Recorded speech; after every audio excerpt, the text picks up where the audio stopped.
Sobat isi stok, ini kita membahas berita yang baru 6 hari yang lalu ya. Itu Dian Swastiatika Sentosa DSSA akuisisi 20% saham perusahaan Australia. Nah, di sini beritanya kontan. Kalau beritanya CNBC itu di Indonesia banyak harta karun batubara, tapi kok akuisisi batubara ke Aussie, ke Australia. Nah, ini dia ambil 20% saham Stanmore SMC ya.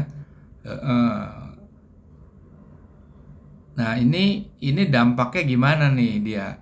Kalau saya melihatnya begini, saya melihatnya kenapa perusahaan Indonesia malah mengakuisisi saham dari perusahaan Australia yang pastinya nilai akuisisi 20% itu bukan nilai yang kecil, karena secara logika aja saya tidak akan membahas valuasi perusahaan Australia tersebut ya, tapi ini hanya secara logika saja bahwa nilai akuisisi itu pasti besar gitu.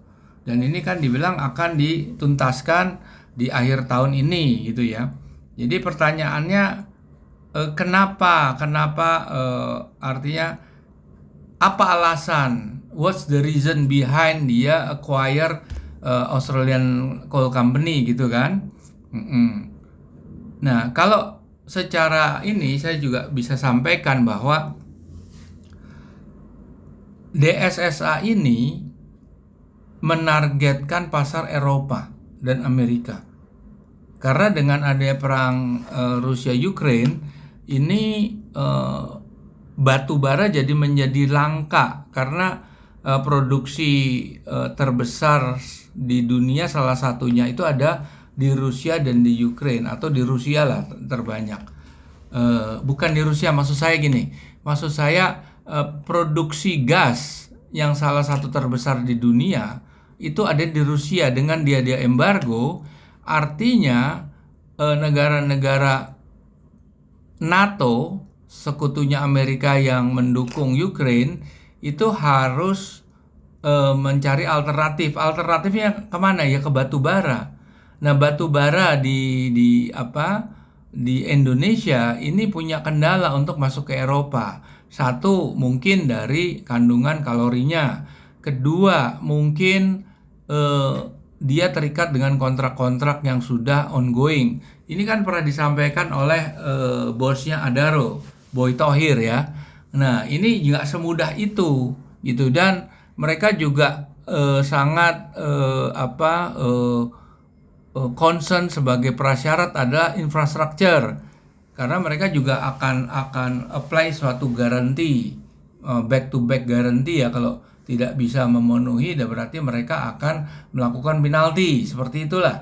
Jadi perusahaan Indonesia belum tentu bisa memenuhi. Maka pasar Indonesia kan lebih banyak ke Jepang, ke India, ke China. Kalau Eropa itu lebih banyak didominasi sama Australia sebetulnya, batubara Australia.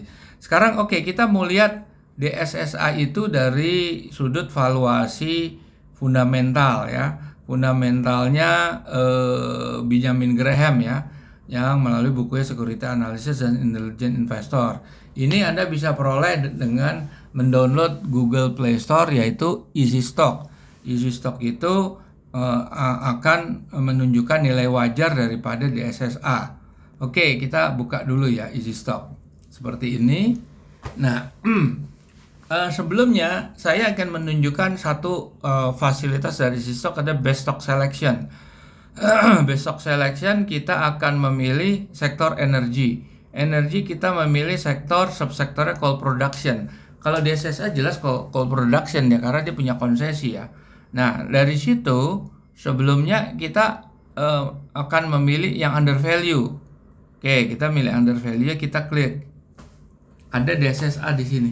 Nah, kalau kita lihat ini DSSA closing price-nya 33.000 lah katakan.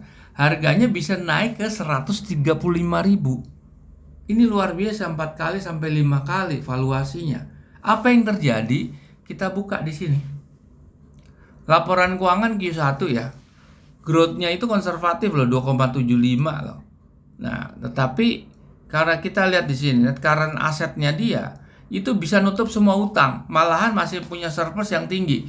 Coba ini semua utang itu kan total utangnya jadi ada 9,5 triliun sama 11,8. Artinya 10 tambah 12 aja itu 22. Dia masih punya surplus 1,7 atau hampir 2 triliun nih sebetulnya. Ini kan kalau di jumlah ini kan 9,6 sama 12 aja. Itu masih 21,6 ya. Berarti 2 triliun dia di surplusnya. Kuat sekali neracanya dia. Belum free cash flow-nya bisa mencapai 10,6 triliun. Nah, kita lihat return on equity-nya untuk 3 bulan itu 8,1. Kalau full year ini akan mencapai 24% lebih, which is bagus.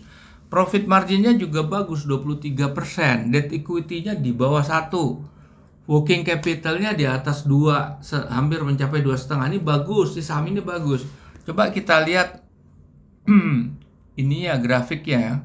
Grafiknya chartnya ya. Untuk DSSA. Nah, kita lihat. Nah ini sebetulnya posisi dia lagi turun ini. Harusnya kalau dia di 56.000 itu udah highest-nya 56.000 ya. 56.000 ini tetap masih under value loh. Cuma memang di sini mungkin volumenya nggak terlalu tinggi ya. Nah ini saham bagus sebetulnya. Anda bisa lihat ini siapa yang punya nih DSSA. Bisa juga Anda masuk ke aplikasi misalnya IDN ya di sini. Anda cari misalnya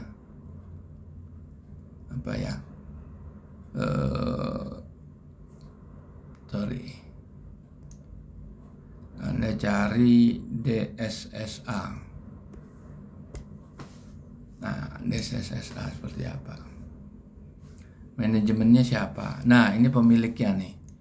Shareholdernya siapa? Terus newsnya apa? Tuh, Stanmore take over Mitsui. Dia melalui Stanmore kan tadi ya. Tuh, net foreign-nya. Hints nggak ada, bonds nggak ada, dokumen. Oke, video nggak ada, overview.